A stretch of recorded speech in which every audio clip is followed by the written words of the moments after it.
Kaunseling merupakan satu proses perhubungan menolong yang sistematik berlaku di antara klien dan juga kaunselor yang berdaftar mengikut etika-etika kaunseling yang betul. Kaunseling boleh dilakukan menggunakan dua kaedah, iaitu kaedah berkumpulan ataupun secara individu.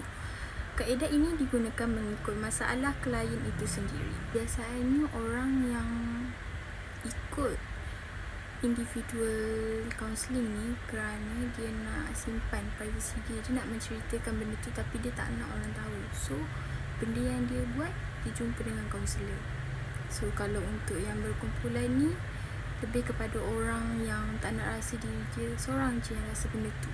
Contoh kita bagi orang yang kena dera, ada masalah family. So bila dia kumpul ramai-ramai tu, dia akan rasa macam masalah ni bukan dia seorang je yang hadapi. So dia ada keyakinan untuk overcome dia punya masalah tu. Kebiasaannya jarang orang nak jumpa kaunselor ni sebab dia rasa kaunselor tu akan bagi tahu orang lain pasal kehidupan dia. So dia takut benda tu orang lain tahu dan nanti dia akan malu. So next kita nak tahu peranan kaunselor yang baik ni macam mana. Macam mana kita nak jadi kaunselor yang baik?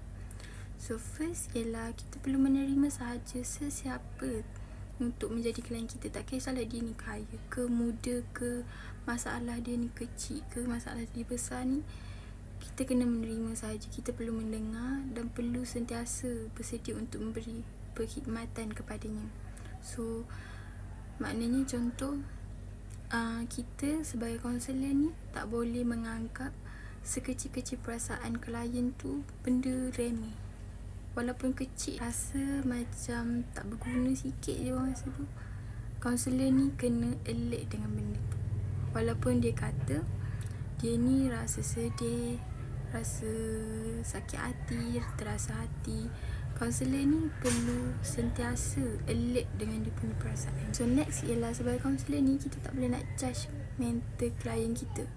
Walaupun dia kata benda yang tak masuk akal, contoh dia rasa orang tu tengok dia and dia rasa orang tu tengok dia mesti nak cakap buruk pasal dia. Tapi kaunselor ni tak boleh macam menidakkan benda tu. Kaunselor ni perlu bersetuju dulu dengan dia punya perasaan dan dengar dulu, bagi dia cerita dekat kita ni, bagi dia luahkan perasaan dia dekat kita, dan barulah buat langkah yang seterusnya.